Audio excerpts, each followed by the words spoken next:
Muito bem, este é a Conexão Futura ao vivo aqui pelo seu canal Futura e também pela internet no nosso site www.futura.org.br, o endereço que está aí para você, nossa tela aí com transmissão ao vivo para você assistir de qualquer parte do mundo também.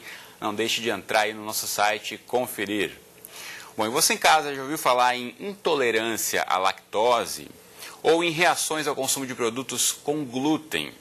Pois é, esses são alguns exemplos de restrições alimentares. Mas a lista de alimentos que podem provocar alergia é longa, desde frutos do mar, ovos, amendoim e castanhas, até algumas frutas e vegetais. Os sintomas da intolerância ou da alergia alimentar são semelhantes quando se manifestam com problemas de estômago e de intestino.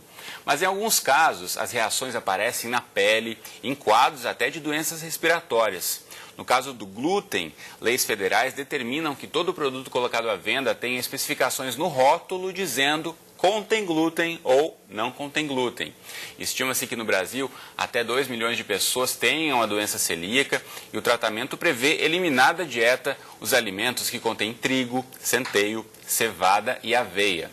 O problema é que grande parte das pessoas não buscam atendimento médico e acabam não tendo acesso ao diagnóstico correto e a um tratamento que pode aliviar as dificuldades. Então, no programa de hoje, a gente vai conversar sobre como identificar os sintomas, sobre as alternativas para substituir esses alimentos e como ter uma dieta saudável.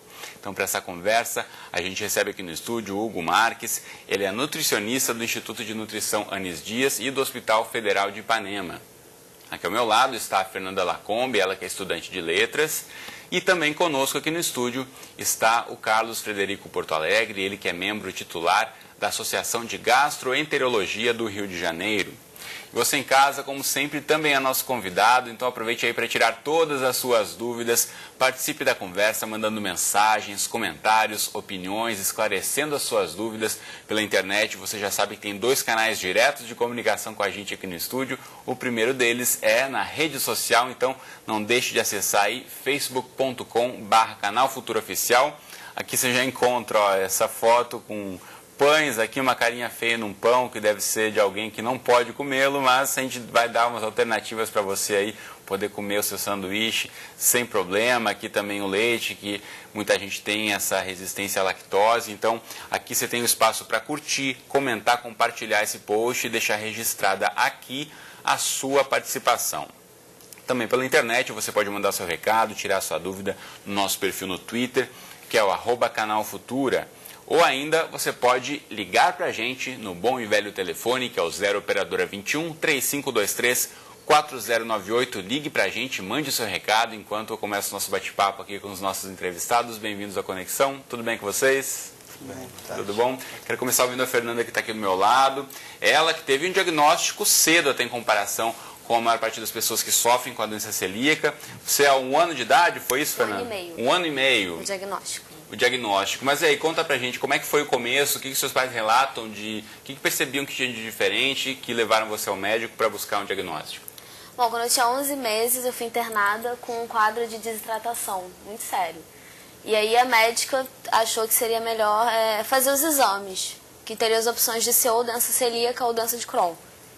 E os exames iniciais não mostraram nada, mas o meu quadro só ia piorando, com diarreia crônica, perda de massa corporal, irritabilidade.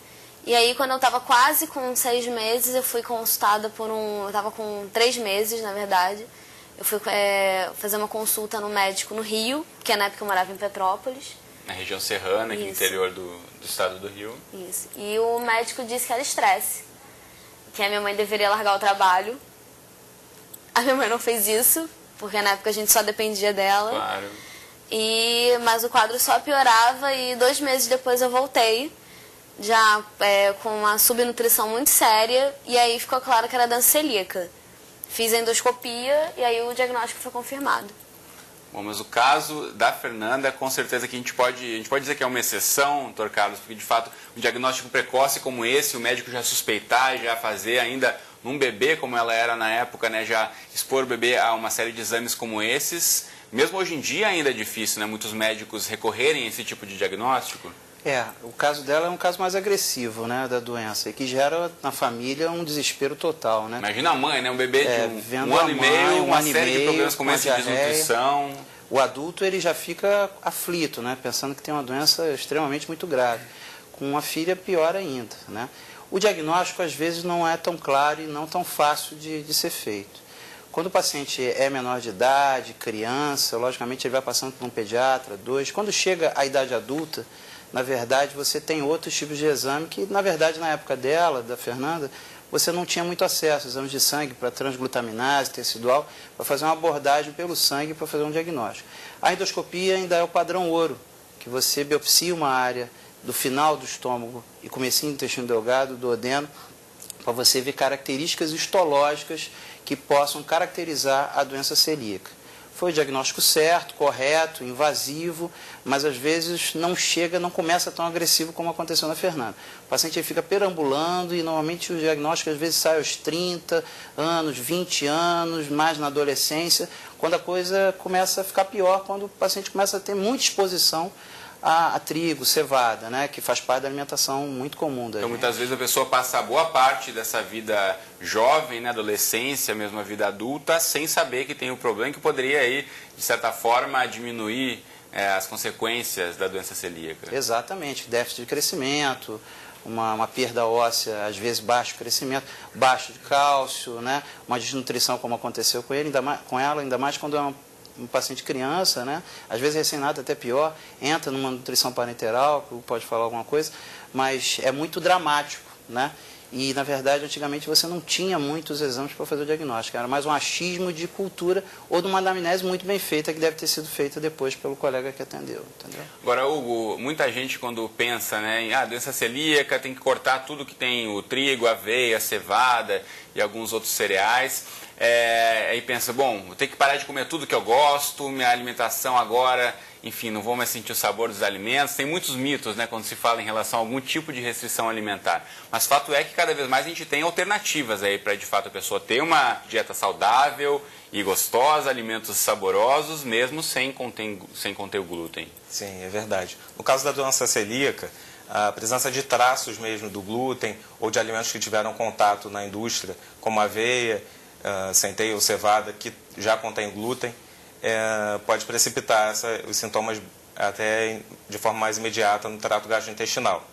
E o ideal é que a população resgatasse hábitos mais naturais de alimentação, porque quando a gente se preocupa com o acesso, com a aquisição dos alimentos industrializados, a gente está esquecendo que os alimentos naturais é que deveriam compor a nossa alimentação. Muitas vezes a gente procura alimentos em caixinha e que não são alimentos ultraprocessados, na verdade são produtos alimentícios. E é possível resgatar outras fontes que não tenham glúten e que vão oferecer energia. Caso a população em geral que não tenha doença celíaca e que não tenha alergia alimentar queira prevenir que isso aconteça, claro que na doença celíaca existe uma predisposição também genética. A substituição oportuna seria substituir pães por tapioca, cuscuz salgado de milho, tubérculos como batata, aipim, batata doce. E existem atualmente também alguns produtos industrializados que são isentos de glúten, feitos com outras farinhas, como fécula de batata, polvilho, fubá. Como a gente costuma dizer que sempre em programas de saúde, tudo que é em excesso acaba fazendo mal, né? Se você mesmo que não vai desenvolver uma doença como a doença celíaca, mas todo excesso mesmo de farinha de trigo, de produtos só feitos com farinha de trigo, então essa sugestão do Hugo de variar um pouco o cardápio, variar um pouco os ingredientes do que você consome, pode ajudar você a ter uma dieta mais saudável e uma vida mais tranquila. Agora, Fernando, em relação aos produtos, a gente tem essa legislação, como já falei no começo do programa, normalmente a gente vai no mercado, quem lê os rótulos ali dos ingredientes sempre tem dizendo contém glúten, não contém glúten. Isso faz uma diferença, isso tem ajudado quem passa pela doença celíaca a ter uma dieta um pouco mais tranquila, ou pelo menos tentar confiar um pouco mais nos produtos que vê à venda no mercado? Não, com certeza fez toda a diferença. Quando eu fui diagnosticada ainda não tinha a lei, então alguns alimentos tinham, outros não, e faz muita diferença, porque a lei, se você for reparar, é muito explicadinho. Porque tem tanto contém quanto não contém glúten, quanto fala se foi processado numa máquina com glúten, se tem traços de glúten também, isso faz toda a diferença, porque às vezes aquele alimento não tem. Mas só por ter sido processado na mesma máquina, você já tem a contaminação. Inclusive, tem muitos produtos que depois da lei passaram a conter glúten. Eles não tinham antes, até vinham com o não contém glúten, ou não tinham na lista dos ingredientes nada que indicasse glúten, farinha de trigo, aveia, mas por causa da lei começou a ficar, passaram a conter o não contém glúten, o contém glúten, né? Ficou mais fácil. Muito bom. Tem várias participações chegando para a gente já pela internet. Você de casa não perca tempo e mande o seu recado pelo Facebook, pelo Twitter ou pelo telefone da produção, que é o 0 Operadora 21 3523 4098. Tem a participação aqui da Flávia Salim pelo Facebook. Obrigado, Flávia, aí pelo seu recado. E ela pergunta se existe alguma relação entre o consumo de leite e derivados e as alergias respiratórias, doutor. Tem. A asma brônquica, por exemplo, que é uma alergia respiratória, pode se desenvolver num quadro mais grave do paciente que está usando lactose. Na verdade, por conta da fermentação, né, láctea. Isso pode atingir a via respiratória. A gente tem ligação da absorção, da digestão com a parte de bronquíolos, bronquíolo terminal, de parte respiratória mesmo, que pode fazer com que os bronquíolos terminais no final do pulmão comecem a ficar fechados, né, começarem a ficar mais a bronquiectasia mesmo. E aí o paciente fica com asma desenvolvida por conta de lactose. Lembrar que a asma pode ser desenvolvida por várias coisas, inclusive por alimento, né? Não esquecer, mas casos mais graves, sim, pode acontecer. Hugo, e que opções a gente pode dar, então? A gente sabe que o brasileiro consome muito leite, né? Nem sempre esse leite todo é necessário para a dieta ser saudável. Eu vou responder essa pergunta, mas é bom também a gente distinguir a intolerância à lactose da alergia às proteínas que estão presentes no leite. Qual é essa diferença? A intolerância à lactose, ela geralmente ela é causada por uma deficiência na enzima que digeriria a lactose, que é o açúcar, o carboidrato presente no leite. É a lactase, essa enzima. Então, as repercussões que vão acontecer da intolerância à lactose são estritamente no trato gastrointestinal. Já a alergia às proteínas presentes no leite trazem repercussões que podem ser no trato gastrointestinal, mas extra-trato gastrointestinal. As mucosas se comunicam e, no caso da alergia, há sempre a interferência do nosso sistema imune, do nosso sistema de defesa do organismo.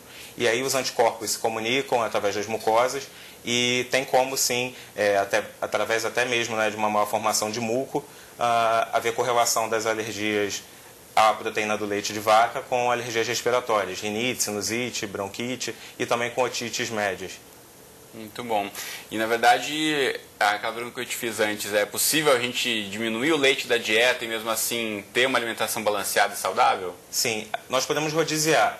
Então, se num dia o indivíduo consumir o leite e derivados, a gente pode estar procurando outros recursos, outras fontes alternativas de cálcio, como as folhas verdes escuras, mas que devem ser consumidas em grande quantidade, gergelim, a quinoa e grão de bico. Então, tem outras alternativas que também têm cálcio. Existem atualmente também no mercado alguns produtos alimentícios que, para ter uma aparência, uma semelhança na técnica dietética com o leite de vaca, podem ser usados. Não que nutricionalmente vão equivaler, mas que para as preparações possam servir nesse desenvolvimento. Então, tem leite de amêndoas, leite de arroz, leite de quinoa. Embora a quinoa, em termos de cálcio, possa oferecer uma quantidade razoável. E em sabor não deixam tanto a desejar, em comparação com o leite tradicional, ou deixam, na sua opinião? Depende do que vai ser adicionado, né? Depende justamente da técnica dietética.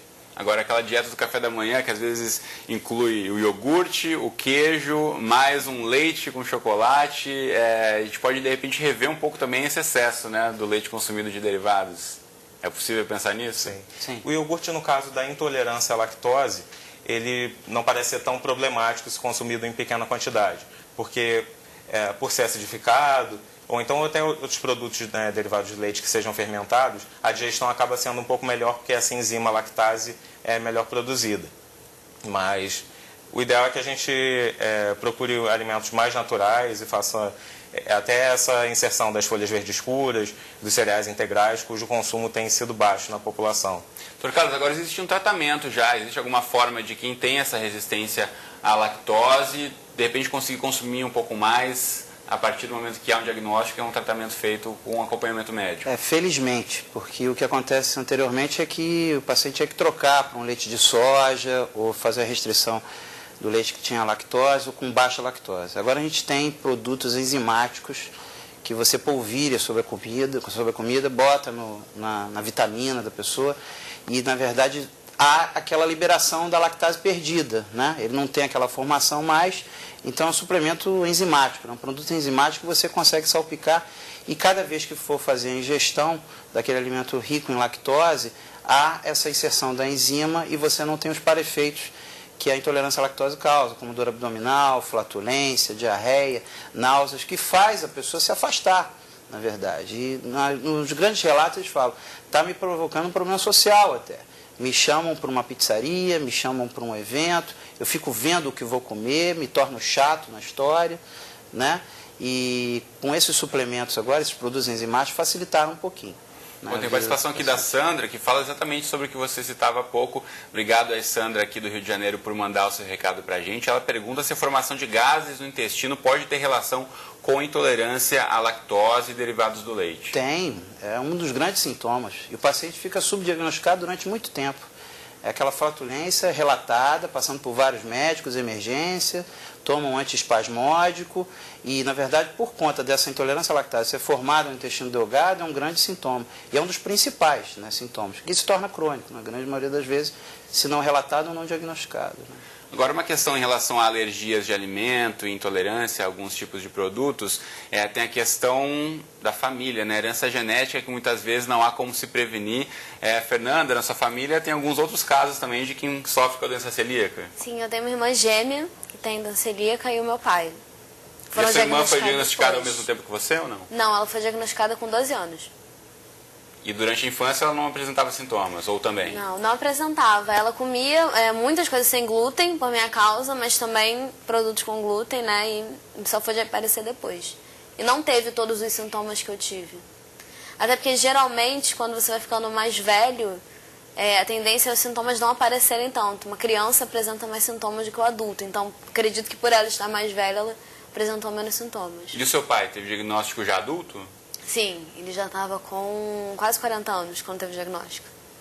Bom, e passou a vida toda então sofrendo com isso sem saber Sim, de fato exatamente. o que é. Hugo, isso é comum também, né? Quando é uma irmã gêmea ou o pai mesmo, né? A partir do diagnóstico do filho, às vezes o pai vai se dar conta que aquele problema que ele passou a vida toda podia ter uma relação com essa doença. Sim, os critérios diagnósticos anteriormente eram bem mais defasados e com esse avanço foi mais fácil para ela estar identificando.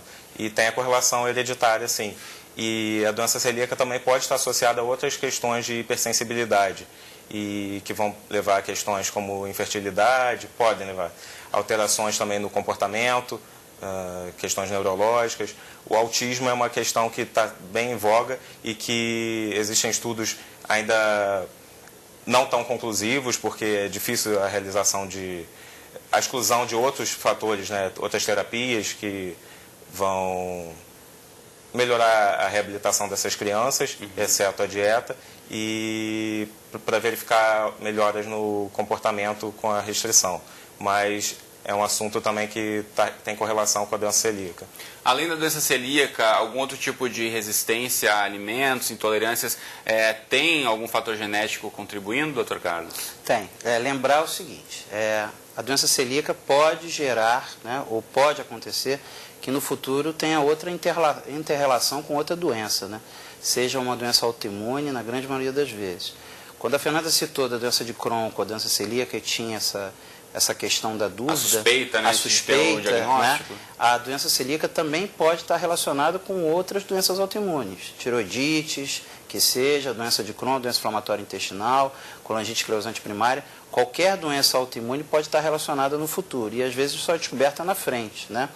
O padrão inflamatório é único. A porta imunológica é que pode se abrir de uma maneira para um tipo de doença e, na verdade, na frente abrir para outra, né? Por isso que a gente fala, mais ou menos, que o paciente ele tem que cuidar, tem que continuar cuidando, observando e acompanhando, porque pode aparecer uma outra doença autoimune lá na frente. Muito bom, a gente está falando bastante aqui sobre a doença celíaca, então vou mostrar para você de casa um site onde você pode ter muitas informações aí, de repente tirar outras dúvidas sobre assuntos que a gente não teve tempo de discutir aqui no programa. Então acesse aí o fenacelbra.com.br, é o site da Federação Nacional das Associações de Celíacos do Brasil, e aqui inclusive a campanha com a atriz Isis Valverde falando então sobre os sintomas. Aqui você tem várias outras informações sobre o tratamento, detalhes dos sintomas, sobre a doença celíaca, campanhas aqui, então, alimentos seguros para o celíaco já, né? A gente já falou aqui que existe cada vez mais uma produção aí na indústria alimentícia sobre produtos sem glúten, mas com certeza acho que essa disponibilidade em mercados ainda precisa crescer bastante no Brasil, não é tão fácil, a gente tem visto um aumento, mas ainda nem todo mercado fornece esse tipo de produto, né, Fernando? Você deve ter esse problema no dia a dia. Eu acho que o maior problema foi até que falaram, o doutor falou, né, que algumas pessoas da intolerância à lactose falam, eu viro chato. Eu acho que é esse o maior problema. A gente não se aceita. O celíaco quer se esconder, eu falo por experiência própria. A gente quer se esconder, a gente não quer aparecer. Não quer ser diferente, que não come isso, não come aquilo, né? Inclusive a FenaCelbra, eu sou membro fundador da Celbra RJ, que é a Associação de Celíacos do Rio, que está integrada na FenaCelbra, né, que é a Federação das Associações. Tá com essa campanha agora, que é de reconhecer.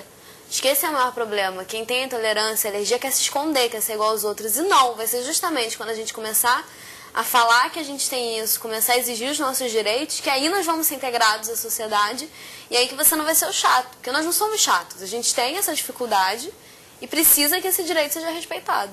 Muito bem. Outros sites para você buscar informações sobre dieta saudável, por exemplo, e entre outras informações, é o blog aí do Instituto Anis Dias, mostrar para você o INAD, Instituto de Nutrição Anis Dias, tem várias informações aqui sobre culinária saudável, você pode inclusive curtir aqui, entrar na rede social, receber as atualizações do Instituto Anis Dias, para, por que não, né, levar aí a questão da alimentação saudável para todo o seu dia a dia. E outro site que eu vou mostrar para você rapidamente aqui é o da Sociedade de Gastroenterologia, que é o socgastro.org.br. A gente está quase chegando no finzinho do programa, agora tem questões aqui importantes, que o pessoal de casa está cheio de dúvidas, então vamos aproveitar o nosso tempo aqui para conseguir responder a Otília. Obrigado, Otília de Niterói, por mandar o seu recado para a gente. Ela quer saber se o glúten, ou consumir glúten, pode ocasionar uma dermatite atópica, Dr. Carlos? Pode. Pode. É aquela relação, né, com a dermatologia da doença, né? Isso pode fazer dermatite herpetiforme, uma atopia, ser caracterizado como uma alergia por algum produto de beleza. Na verdade, na pesquisa de anamnese, você acaba descobrindo que a causa é alimentar. Pode sim, uma dermatite atópica. Pode. Mais uma dúvida aqui do Wagner, lá de Minas Gerais. Obrigado, Wagner, pelo recado aqui para o Conexão Futura. Ele diz que tem asma e que todos os dias pela manhã ele toma os medicamentos necessários para o tratamento dele, mas ele toma uma xícara de café com leite sempre, aí come muito queijo, né? Aquele bom queijo Minas que a gente sabe que é gostoso mesmo, mas ele diz que tem problemas aqui com a asma e queria saber se o leite ou esse excesso de queijo e leite pode estar prejudicando o tratamento dele. Pode estar prejudicando. Tem que relacionar isso com o médico que está acompanhando ele. Lembrar também que a asma tem outras causas, né? Não é só o consumo de leite e derivados. Senão a pessoa vai restringir aquele alimento. Na verdade, tem que investigar a causa. Às vezes uma doença de refluxo, que não é o caso, pode ser o fator para ele não melhorar da asma, né? E ele está botando um pouquinho na culpa do leite que ele está tomando diário. Mas tem que ser investigado se ele faz um consumo maior do que o desejado, né? O normal. Bacana. A gente está quase chegando no finzinho mesmo do programa. Eu quero aproveitar aqui, já que a gente está falando não só de intolerância à lactose ou de doença celíaca, mas de outros tipos de alergias também. Que sinais a gente pode pontuar rapidamente, então, para as pessoas que eventualmente acham que podem estar enfrentando esse problema, ou se tem algum tipo de problema no estômago, no intestino, não consegue identificar um problema recorrente, de repente pode ser um alerta, né? Que tipo de sintomas normalmente aparecem até a pessoa buscar um médico e conseguir um diagnóstico definitivo? Hugo? Então, é bom também a gente distinguir as alergias, porque existem alergias imediatas e tardias. Na alergia imediata, a reação é praticamente instantânea. E aí tem uma grande liberação de um mediador, que é a histamina, e com isso, né, pode haver desde o formigamento de lábios até reações mais sistêmicas, mais graves. Então é só se falar alguém que come o camarão e fecha a garganta, não consegue respirar, isso é uma tensão direta que acontece. Alergia imediata. Isso. E aí é mais fácil a detecção. No caso da alergia tardia, são alimentos que a gente consome diariamente, com muita frequência, e é justamente essa frequência que vai trazer um acúmulo do antígeno, que é o corpo estranho ao nosso organismo, em detrimento dos anticorpos que nos protegeriam. E aí a liberação, como o consumo é frequente, a liberação dessa histamina, desse mediador, é aos pouquinhos, em pequenas quantidades. A sensação que a gente tem é de relaxamento, de prazer, então gera até o vício alimentar. Então é bom que a gente sempre atente para aqueles alimentos dos quais a gente não consegue abdicar. Então aquele que está presente todo dia e que a gente não abre mão, provavelmente é um possível alérgeno para a gente tardio. A gente não identifica porque os sintomas vão acontecer até 4 dias depois do consumo. Então, o leite está associado às alergias respiratórias, o glúten às doenças autoimunes, e existem outros alérgenos, como ovo, milho, como você falou. Então, bacana. Infelizmente, nosso tempo acabou, mas é importante você ficar atento a essa questão dos sintomas, como já falamos aqui no Dr. Carlos, pele ou problemas constantes de náuseas, dor no estômago. Idas variadas à emergência, procurando vários médicos com os mesmos sintomas, flatulência, dor abdominal, incômodo, sonolência diurna, porque isso ataca também o paciente à noite. Quer dizer, acho que tem que ter uma visão diferente do colega de que a parte alimentar pode estar prejudicando ele, né? E o paciente ele tem que procurar o médico, porque isso pode não ser uma irritabilidade intestinal, pode ser uma doença autoimune, sim, que está subdiagnosticada ou não valorizada. Muito bem. Infelizmente, o nosso tempo aqui já está estourado, mas muito obrigado, então, Fernanda, Hugo, Dr. Carlos, pela presença aqui no estúdio comigo. Você de casa aí, fique atento à sua alimentação saudável, que a gente sempre aqui estimula você de casa a ter. E eu espero você, então, amanhã, e sempre de segunda a sexta, ao vivo, às 2h30 da tarde, ou nas nossas reprises, 00:30 e 7h da manhã. Um abraço para você e até o próximo Conexão Futura.